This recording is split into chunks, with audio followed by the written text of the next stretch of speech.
मैं आपको यह भी बतलाना चाहता हूं कि कनाडा के प्रधानमंत्री मार्क कार्नी से प्रधानमंत्री नरेंद्र मोदी की मुलाकात होती है और इन तस्वीरों में देख सकते हैं दोनों के बीच में मुलाकात चल रही है। अफसोस की बात यह है कि कनाडा के प्रधानमंत्री एक प्रेस कॉन्फ्रेंस कर सकते थे, मगर हमारे प्रधानमंत्री ने फिर से वाजिब नहीं समझा कि एक प्रेस कॉन्फ्रेंस करें। मैं फिर पूछना चाहता हूं, हमारे प्रधानमंत्री प्रेस कॉन्फ्रेंस से इतना डरते क्यों हैं, कतराते क्यों हैं? अब तो हद हो गई है दोस्तों। इतने सारे मुद्दे थे जिस पर आपको स्पष्टीकरण देना था, कनाडा के साथ हमारे संबंध हों या अमेरिका के सामने जो झुकने वाली बात सामने थी। अब आपने टेलीफोन पर डोनाल्ड ट्रंप से क्या कहा, क्या नहीं कहा, ये तो आप दोनों के बीच है ना। और मैं दावे के साथ कह सकता हूं, ये जो तमाम बातें हैं प्रधानमंत्री नरेंद्र मोदी की तरफ से आई हैं या भारतीय पक्ष की तरफ से आई हैं, ये बात आप देखिएगा अमेरिका की तरफ से नहीं आएंगी। और सबसे बड़ी बात, अब तक डोनाल्ड ट्रंप 13 बार कह चुके हैं कि मेरी वजह से यह जंग रुकी, मैंने व्यापार का झुंझुना दिखाया। मैं दावे के साथ कह सकता हूं 14वीं बार भी डोनाल्ड ट्रंप यही बात कहेंगे। यानी कि प्रधानमंत्री नरेंद्र मोदी ने जो कथित तौर पर खरी खरी सुनाई है डोनाल्ड ट्रंप को, डोनाल्ड ट्रंप पर कोई असर नहीं पड़ने वाला है। ट्रंप की यही सोच है।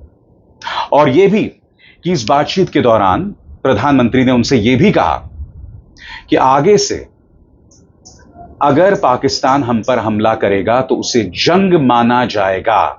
सुनिए यहां पर प्रधानमंत्री ने किस तरह से डोनाल्ड ट्रंप को खरी खरी सुनाई। यह बात विक्रम मिस्री ने पत्रकारों को कही, सुना जाए। प्रधानमंत्री मोदी ने यह भी कहा कि भारत अब आतंकवाद को प्रॉक्सी वॉर नहीं, युद्ध के रूप में ही देखता है और भारत का ऑपरेशन सिंदूर अभी भी जारी है।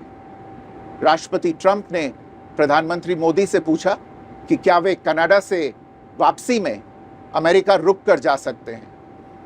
पूर्व निर्धारित कार्यक्रमों के कारण प्रधानमंत्री मोदी ने अपनी असमर्थता व्यक्त की। दोनों लीडर्स ने तब तय किया कि वे निकट भविष्य में मिलने का प्रयास करेंगे।